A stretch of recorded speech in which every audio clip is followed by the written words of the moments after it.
Salut les gens, c'est Salut. Nonor et Don Max. Alors la vidéo que vous allez voir, ça vient de notre chaîne Twitch. Donc n'hésitez pas à nous follow sur Twitch, à regarder nos lives. On est en live 2 à 3 fois par semaine. Et abonnez-vous à notre chaîne YouTube, commentez, likez, c'est important pour nous. Et voilà, gros bisous. Allez, bon visionnage. Mais en tout cas, bon, on va partir sur l'international. Oui, oh là, Oula. moi j'ai rien à dire, hein. Enfin, Ah, j'ai ça pas va, rien ça à va. dire à part Free Déjà, Palestine. on va passer sur la situation. Je pense que vous avez tous vu, mais je vais C'est résumer ça horrible. comme ça. Israël qui a lancé une attaque. Ouais, ils ont lancé une attaque sur le Hezbollah et des proches du Hezbollah, etc. Bon, je vais laisser directement la vidéo, après je rebondis dessus. C'est une forme d'attaque inédite. Une série massive d'explosions a secoué le Liban cet après-midi. Pas d'armes, pas de tirs, pas de missiles. Ce sont des beepers portés par des membres du Hezbollah qui ont explosé. Au moins 9 personnes sont mortes, plus de 2000 blessés. Et le Liban dénonce déjà une agression israélienne. Corentin Laurent. Dans un supermarché de Beyrouth, personne n'a d'abord compris ce qu'il se passait. La sacoche d'un homme vient d'exploser. À l'intérieur, c'est son beeper, un appareil mobile qui permet de communiquer à distance, qui a volé en éclats. Au même moment, vers 15h30 heure locale ailleurs au Liban, l'occupant de ce véhicule a subi le même sort. Même chose pour cet homme au sol qui apparaît sur une vidéo amateur. C'est ensuite un balai d'ambulance à Beyrouth, à Saïda ou encore à Azmier qui fait prendre la mesure nationale de l'incident. Ce sont des centaines de beepers qui ont explosé simultanément, rapidement. Un premier bilan des autorités fait état d'au moins 2750 blessés et de 8 morts. Le nombre de personnes arrivées aux urgences était très important. Il était clair qu'ils venaient d'endroits différents. Parmi les victimes, un député du mouvement politique et armé du Hezbollah, ainsi qu'une fillette de 10 ans, fille d'un homme également membre du Hezbollah. Le groupe paramilitaire islamiste en conflit ouvert avec Israël s'estime visé. Il a déjà promis des représailles à l'État hébreu. Dans un communiqué diffusé à la télévision, le Hezbollah dit ouvrir une enquête. Le communiqué du Hezbollah ajoute que les unités spécifiées du Hezbollah mènent une vaste enquête sécuritaire et technique afin de découvrir ce qui a conduit à ces explosions simultanées. Les beepers de membres du Hezbollah présents en Syrie ont aussi explosé, renforçant la thèse d'une attaque ciblée. À ce stade, les autorités israéliennes n'ont pas commenté l'incident.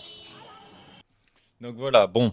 Ceux qui connaissent bien et qui suivent bien les conflits, j'allais dire le conflit, mais les conflits qu'ont Israël avec un peu tout le monde, hein, voilà. Ils savent que quand Israël se tait, quand il y a une attaque comme ça avec Israël se tait, c'est-à-dire que c'est eux. Parce que quand c'est pas eux, eh ben ils le revendiquent. Ils disent non, on n'est pas. Mais quand ils disent rien, c'est eux en gros. Mais c'est du terrorisme là. Est-ce qu'on peut dire c'est du terrorisme? Bah On a le droit ou pas? Si on va se faire ban? non, non, non, non, non, bien sûr que non. On peut dire que c'est du une terrorisme attaque parce que en plus terroriste. c'est une attaque indiscriminée. C'est-à-dire ils mettent sur les beepers en gros. Il faut savoir que le Hezbollah, pour se protéger des attaques d'Israël, de l'espionnage, etc., parce qu'Israël, ce qu'il faut connaître avec Israël, c'est un peu la startup nation, et la vraie. C'est-à-dire qu'eux, ils ont plein d'entreprises, c'est vraiment leur savoir-faire. Et ça marche aussi avec leur complexe militaire. Ils ont plein d'entreprises qui sont spécialisées dans le hacking, dans les systèmes de surveillance, hein, Pegasus. Vous vous rappelez de Pegasus, le scandale qu'avait même réussi à espionner en France des présidents, etc. Ils sont très très bons dans ça. Donc comment ils ont fait le Hezbollah, qui est un ennemi historique des Israéliens, comment ils ont fait pour essayer de contrer ça? Ils retournent à des technologies anciennes, donc le beeper, ou comme ça, tu reçois un petit message sur ton... C'est le même truc qu'il y a dans The Wire, hein, pour ceux qui ont vu The Wire. Tu as ton beeper et tu utilises des trucs publics, etc. Et tu reviens à des anciennes techniques. Au lieu de prendre des trucs cryptés que Israël arrive souvent à décrypter, et bah, tu reviens à des techniques anciennes, surtout. Et en gros, Israël, ils ont réussi à avoir la cargaison du Hezbollah, qui était destinée aux membres du Hezbollah qui, après, communiquaient entre eux, etc. Et ils ont réussi à mettre une petite charge explosive. Les gens, au début, ils pensaient que c'était juste un surchauffe des batteries, parce que les batteries en lithium, elles sont dangereuses, hein. Si on les fait surchauffer, elles peuvent péter, même si elles ont des sécurités. Hop. Mais non, en fait, ils ont réussi, maintenant on le sait, ils ont réussi à mettre une poudre explosive dedans. Donc, il y a eu vraiment une grosse faille de sécurité du Hezbollah, hein, qui n'a pas vérifié, etc., leur cargaison. Et il faut se rendre compte de... moi, je suis contre Israël en tant qu'État colonial. Hein. Je préfère prévenir. Mais leurs services spéciaux, le Mossad, etc., ont réussi quelque chose de totalement fou. Avec ça, c'est digne de James Bond, ce genre de choses. Ils ont réussi à faire péter des milliers, 1 millier et quelques, des milliers de téléphones en même temps, et en plus, à introduire de la poudre dedans. Sachant que le Hezbollah est évidemment paranoïaque. Hein. Quand ton ennemi c'est Israël, t'es paranoïaque parce que tu sais qu'ils sont très très bons en espionnage, qu'ils t'infiltrent à peu près partout. Il n'y a qu'à voir l'assassinat du chef. Ah, nouveau follow, merci. Merci. Squad. Il n'y a qu'à voir l'assassinat qu'ils ont réussi à faire en Iran, donc pays ennemi, Ismaël Haniyeh. Donc pour vous rappeler un peu la mémoire. Je vais avancer, mais en gros, il était invité par... il était invité par l'Iran. Et là, c'est dans les quartiers présidentiels, etc. Et un mec qui était censé faire la garde de Ismaël Haniyeh, ce garde-là en armes, AK-47, etc. Ismaël Haniyeh qui était dans son lit. Et ils avaient réussi à mettre un engin explosif 2 semaines avant qu'il soit là. Donc imagine le niveau de corruption, etc. qu'ils ont eu. Donc c'est pour dire qu'Israël a toujours été très bon. Il n'y a personne qui le... Bref. Bah oui, mais parce que c'est sûrement un gars, un traître qui a mis son truc et c'est eux lui-même qui fait surveillance et tout, tu vois. Donc c'est après, du coup, ça avait pété. Donc là, on l'a vu. Coucou tout le monde. Ça avait pété et donc ils ont tué un mec à une distance de fou, quoi. Mais les gens ils disent hein, les services secrets israéliens sont forts car ils ont la techno d'un pays occidental en guerre mais sans la morale. Bah effectivement. Déjà que les services secrets des pays occidentaux ont pas beaucoup de morale alors. Ouais mais Israël c'est pire sur ça. Ouais. Et ouais ils osent faire des choses illégales à chaque fois. Là par exemple aucun pays occidental aurait fait exploser de manière indéterminée parce que faut savoir que les beepers ils sont utilisés par les membres du Hezbollah, donc là on va dire c'est bonne guerre, mais par les proches aussi. T'es la femme, t'es l'enfant, comme on a vu, il y a une fille de 10 ans qui est décédée. T'es la femme, t'es l'enfant d'un combattant, t'es pas lié à lui en tant que combattant. Israël n'a pas à t'assassiner. Et Israël assassine quand même. Ils sont prêts à faire des dommages collatéraux immenses, quoi. Ils s'en battent les couilles. Ils sont pas assez après, hein. De toute façon, ils sont en train de... Donc là, j'ai cette analyse-là. Ça, c'est un militaire français, Guillaume Ansel, qui est un peu, on va dire, dans la sphère militaire, qui est un peu celui de gauche, on va dire. C'est là qui est le plus à gauche, qui dénonçait les tirs, etc., indiscriminés d'Israël. Et donc là, il explique... l'aspect technique, plus technique, je sais pas si ça intéresse. Parce que moi, c'est le genre de truc qui m'intéresse, mais... Leur beeper, un système de radiomessagerie. Le groupe armé pro-iranien du Hezbollah reconnaît qu'il s'agit d'une énorme faille de sécurité et il confirme que les fameux beepers étaient pourtant des modèles récents.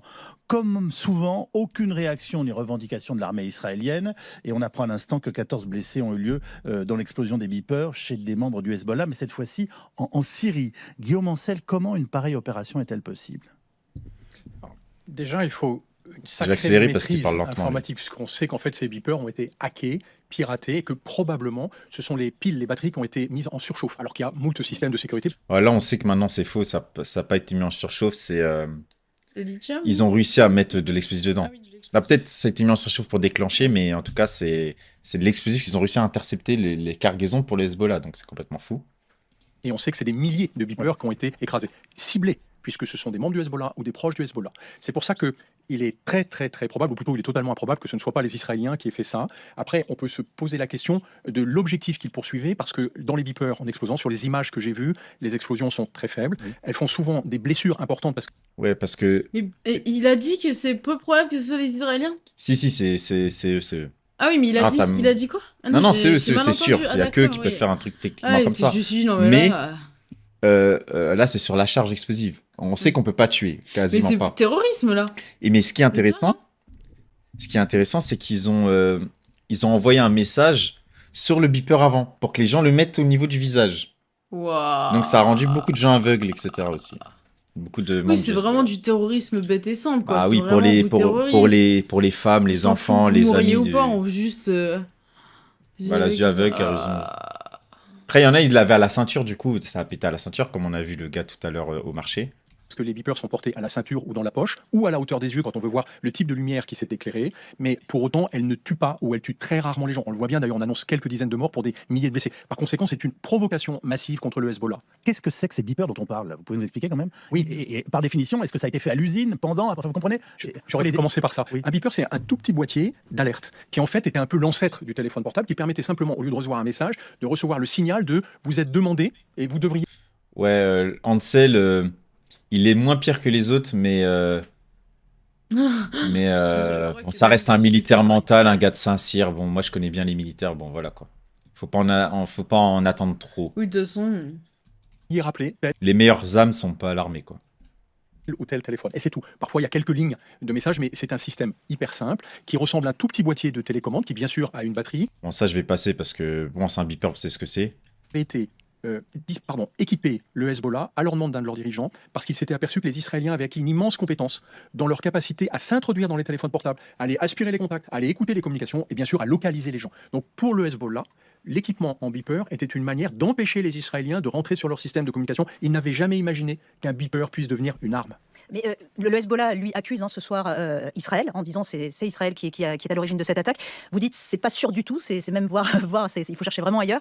Qui d'autre Elle a rien compris, elle a eu 0 sur pourrait 20. avoir organisé une attaque de cette ampleur? Non, pardon. J'ai dit qu'il était absolument sûr que c'était Israël. Personne d'autre n'a intérêt à faire ça. Et je n'imagine pas le fabricant. Mais oui, il a bien dit l'inverse. C'est juste que Ah, je crois peut-être qu'il qu'il s'est trompé. mélangé. Peut-être qu'il a mal dit. Ouais. Oui, c'est tout. Non, mais c'est Israël. Ça, c'est un truc signature Bah oui, d'Israël, parce que ça. qui on veut au Hezbollah comme ça? Se Bah, dire, tiens, je vais Israël. me débarrasser de mes clients du Hezbollah. Non, vu la cible, vu la simultanéité des explosions et le contexte politique, c'est Israël. Mais Israël qui, justement, ne le revendique pas. Alors que si Israël n'avait pas été dans cette affaire, elle aurait tout de suite dit, nous n'y sommes pour rien. Cette affaire n'a rien à faire. Ils ne disent rien, ce qui est typique de leurs exécutions ou de leurs attaques, qui sont coordonnées, mais qu'ils ne vont surtout pas revendiquer. Alors que quand ça n'est pas eux, ils revendiquent le fait qu'ils n'ont rien à voir avec cette affaire. On dit que ces beepers ont été fabriqués en Iran. Ça veut dire quoi? Ça veut dire qu'en amont... Et l'Iran, ils sont réputés comme un nid d'espions Ouais. du Mossad, C'est ce quoi. qu'on nous a dit, ouais. C'est vraiment ce qui s'est passé en Iran avec l'assassinat de Haniyeh, donc chef du bureau politique du Hamas. Ça montre qu'il y a... Vous imaginez ça? En même temps, c'est tellement grand. Imaginez l'Iran. Macron invite n'importe qui, un président, on va dire, je sais pas qui, il y a qui comme président? Je sais pas, l'autre Mélanie, là. Ouais, il invite Mélanie, et Mélanie se fait tuer en France sous la surveillance de Macron par des infiltrés. C'est complètement fou, en fait. Par quel genre d'infiltré, Max? il y a eu toute une préparation pour aller mettre justement ces petites doses d'explosifs à l'intérieur de ces beepers? Je pense qu'il n'y avait pas de dose d'explosifs. Bon, là, on sait qu'il y avait une dose Je d'explosifs. pense que les Israéliens ont trouvé un système pour hacker et rentrer dans le dispositif électronique pour l'affoler et affoler la batterie. Les batteries, Chauffer la batterie, en bien quelque sûr, sorte. les batteries sont dangereuses, on le sait tous, mais surtout les batteries au lithium-ion qui sont modernes, elles sont dangereuses, mais normalement, elles sont entourées de systèmes de sécurité qui, justement, les empêchent de chauffer. Or là, il a fallu trouver un système pour chanter toutes les sécurités et pour surexciter la batterie jusqu'à son explosion. Quel est le but de cette opération? Alors, c'est ça qui est assez étonnant, parce que les Voilà. Israéliens... Parce que c'est ça le gros problème d'Israël, c'est-à-dire qu'ils ont, au niveau de leur capacité militaire, de capacité d'infiltration, etc., c'est une armée ultra moderne. Ils ont des capacités de malade mental. On dirait, on pourrait croire que c'est un service 007 comme dans les films. Ils peuvent faire péter des téléphones, ils assassinent des gens à l'autre bout du monde, etc. Israël, ils sont très forts sur ça. Mais en fait, c'est leur but politique. Ils ont un gouvernement colonial, fasciste, etc. Donc en fait, là, quand tu fais péter ça, c'est quoi le but? Il faut toujours voir la base des doctrines militaires, c'est tu fais t'as un but militaire Enfin, un Cassius Belli en mode. pour savoir après quoi faire. Non, parce qu'ils veulent pas la guerre avec le Liban. Ils peuvent pas. Et d'ailleurs, c'est l'article après que je voulais lire sur l'économie israélienne qui va très très mal, quoi. Comment tu fais? Ils font déjà la guerre un peu partout. Il y a la guerre en Cisjordanie, on va voir ça après. Il y a la guerre à Gaza. Il y a les Houthis qui les embêtent pas mal en faisant leur blocus maritime, même s'ils ont trouvé d'autres solutions, etc. Les gens quittent le pays. Il faut savoir qu'Israël, c'est un pays qui, en fait, malgré tout, il montre les gros muscles, etc. C'est un pays qui est dépendant des investissements extérieurs, énormément, surtout dans la technologie. Comment tu fais quand Intel, Microsoft, etc. veulent plus investir parce que c'est trop dangereux? Et bah le pays tombe. Et c'est déjà un peu ce qui se passe. Intel, grâce à BDS, donc La campagne de boycott et sanctions. voilà, Des investissements sanctions. 25 milliards qui est parti en fumée comme ça dans l'économie israélienne parce que Banger. ils ont poussé. Donc c'est aussi très important de boycotter, etc. Ouais. Et donc Il y a la liste, hein. Ils ont pas beaucoup de marques. Et donc voilà. Et là, du coup, en plus, ils viennent de lancer une offensive militaire en Cisjordanie. Ça fait 2-3 semaines, je pense. Ah ouais. Voilà, c'est 500 milliards de PIB, c'est pas énorme.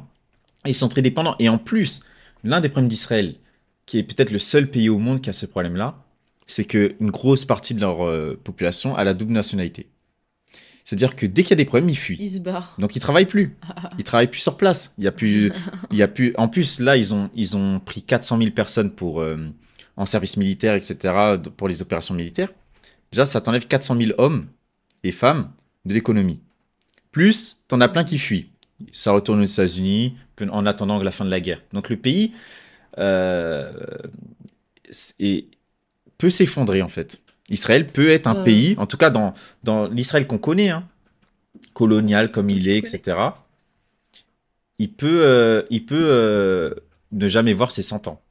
En tout cas, moi, dans sa forme actuelle, dans un pays pas démocratique, en tout cas pour tous ses citoyens, hein, c'est-à-dire aussi les Palestiniens, etc., moi, ça me dérangerait pas. Hein.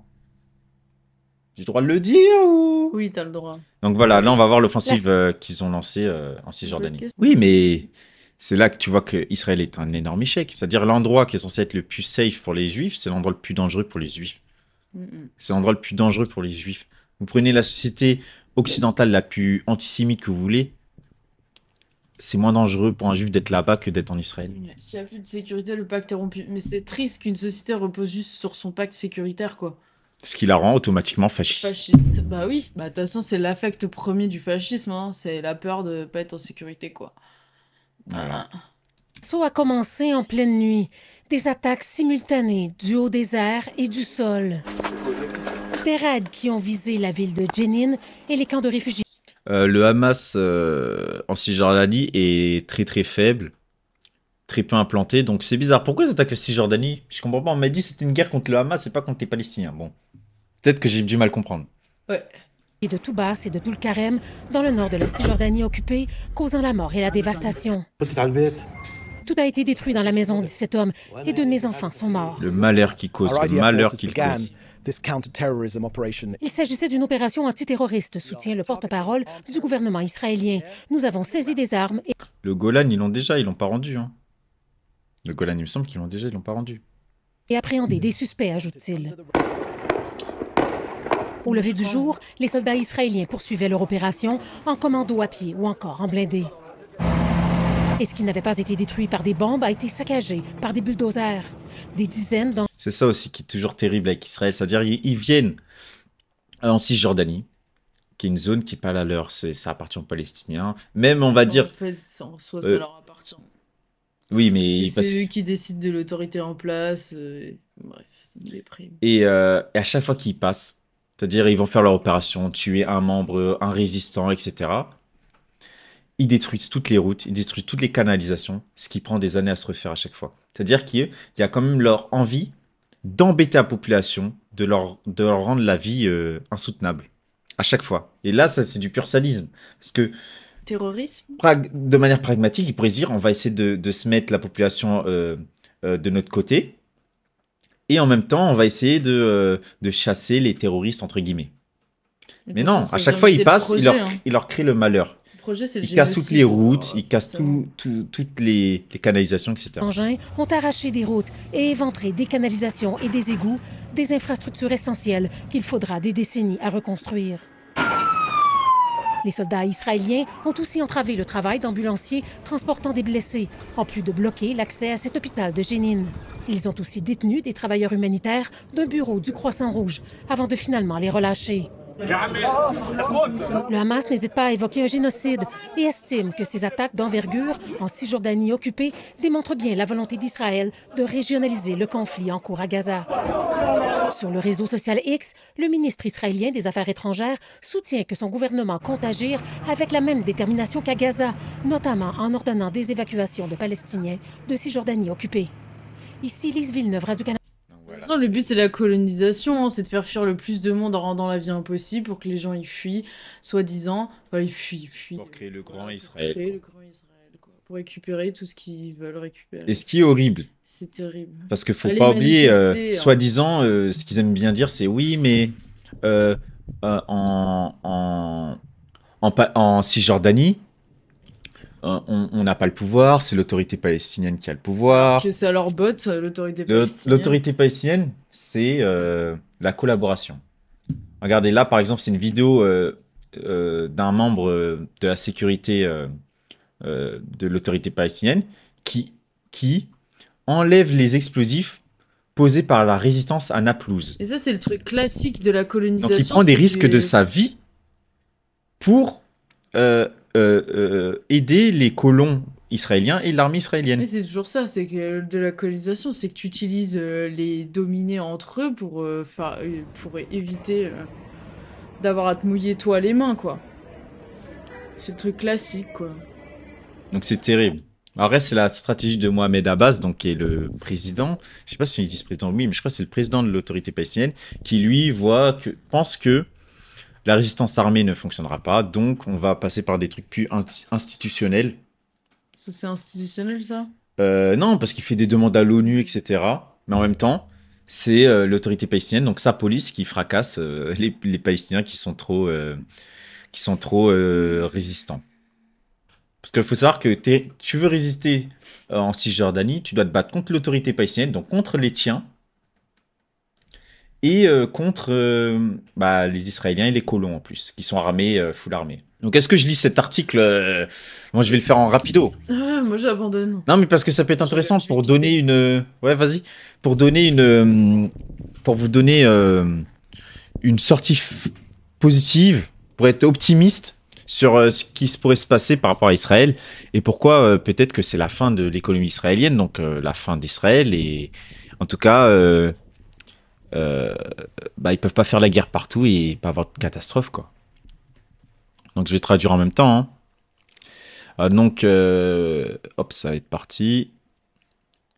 Donc je vais résumer, ça va être plus simple. Donc il rappelle les chiffres, hein, l'attaque génocidaire d'Israël sur Gaza a fait plus de 40 000 morts palestiniens, dont 15 000 enfants, et condamne quasiment plus de 150 000 personnes, 150 000 Palestiniens à une mort proche. Donc c'est vraiment un désastre terrible. Donc c'est pour ça qu'ils disent 200 000 morts, les gens, probablement, quoi. Enfin, ouais, probablement. Déjà, tous les gens diabétiques, etc., qui ont des problèmes comme ça, c'est des gens qui vont décéder, et c'est terrible. Donc ça a gâché la vie de 2,3 millions de Palestiniens. Donc maintenant, on va se concentrer sur le côté économique. Voilà, crisis. sur les indications économiques. Donc, en Israël, depuis le début de la guerre, 46 000 entreprises ont fait faillite. Merci. Toi, tu vas m'aider par chaque fois que je bug. Le tourisme s'est arrêté. Le tourisme s'est arrêté. Effectivement, qui a envie d'aller en Israël pour visiter je ne sais quoi? Ça, je sais pas ce que c'est dire, rating. C'est le crédit de notation, tu vois, les notes des agences. En gros, c'est pas sûr d'investir là-bas, quoi. C'est ça, en mode. Ouais, il y a les agences de notation internationales. Donc ça, c'est vraiment puissant parce que quand ils te baissent ta note, les investisseurs, les investisseurs, exactement. T'as vu, je parle en termes économiques. Exactement. Je suis concentré là, je donne tout là. Donc l'économie israélienne va mal. Les investissements étrangers ont baissé de 60%. Wow, yes. Donc, au début de 2023. Donc la majorité de l'argent investi en Israël a été détourné vers des investissements à l'extérieur. Ah, trop bien. Ok. Voilà, là, c'est sur ce que je parlais sur Intel. Donc, Intel, qui devait investir, qui avait un plan d'investissement de 25 milliards. C'est énorme, 25 milliards, wesh. Ça a été annulé grâce à une grosse victoire de BDS. Donc ça, c'est des trucs qui vont créer de l'emploi, etc. sur des années et des années. Et pour une startup nation autant technologique qu'est Israël, c'est vraiment une grosse, c'est vraiment une grosse défaite, quoi. Et après, la suite, c'est sur les moyens de production. Ils parlent du fait qu'Israël est dépendant de la Colombie pour l'importation de gaz naturel. Et comme vous savez, la Colombie, ils ont élu un président de gauche. Pour la première fois de leur histoire. Qu'est-ce qu'il a dit? Il a dit, bon, on stoppe. On n'envoie plus de... Tant qu'il y a le génocide, c'est incroyable. J'adore la Colombie. Il faut qu'on y aille en Colombie. Moi, je veux trop y aller en vacances. Stylé. Au lieu d'aller au Japon, là. Et c'est comme ça que produit... c'est grâce au charbon que Israël produit leur électricité. Et vu que c'est une startup nation technologique, etc., ils ont besoin d'un courant qui fonctionne H24. Ah ouais. Qui soit très efficace. S'il y a des pannes, etc., c'est une catastrophe pour Israël. Donc tout ça, ça met aussi en danger leur existence. Hein. Alors après, et ça c'est très important, c'était l'aspect universitaire. Ah oui, c'est que du coup, et donc comme ça, tout le monde merci est parti, à tout ce qui est Sciences Po, le HESS, etc., tous les gens qui ont mis pression. Parce que... et pour arrêter les partenariats voilà, académiques. les partenariats académiques d'université à université, parce qu'il y en avait beaucoup quand même. Hein. On n'a rien obtenu, mais c'est pas grave. Non, mais ça a vraiment tapé aux États-Unis. Il faut voir ce qu'ils ont fait aux États-Unis. Harvard, etc. Du sale, les États-Unis. Ça a poussé énormément sur le campus aussi de Los Angeles. Là, c'était vraiment hardcore. Bah, ils se sont bien battus. Hein. Et donc, nous. Israël, pour leurs grosses entreprises qui sont pour les grosses entreprises technologiques, de hack, etc., de sécurité, ils ont besoin de cracks immenses, quoi. Ils ont besoin d'universitaires de très haut niveau. Du coup, leurs gros cerveaux vont partir et ils disent on sera même plus un pays du tiers-monde, on sera même plus rien du tout. J'adore. Quel banger. Donc, en fait, les gens... vont partir. Ouais. Maintenant, comme l'Italie. T'es un gros cerveau de la tech, bah, tu vas pas en Israël, c'est trop compliqué. Tu vas aux États-Unis, Silicon Valley, etc. Il y a Taïwan, il y a... Et donc, tout ça, c'est des choses qui tapent encore sur l'économie, qui vont taper sur l'économie israélienne. Je ne parle pas d'applaudissements. Et donc, ça peut être très intéressant.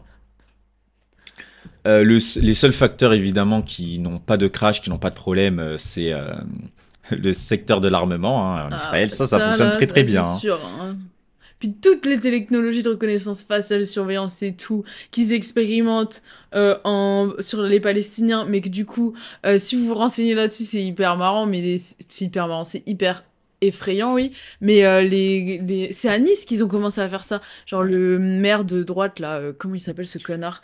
Estrosi, il a décidé d'expérimenter des technologies israéliennes, d'une start-up israélienne sur la population pour c'est des trucs de reconnaissance faciale, etc.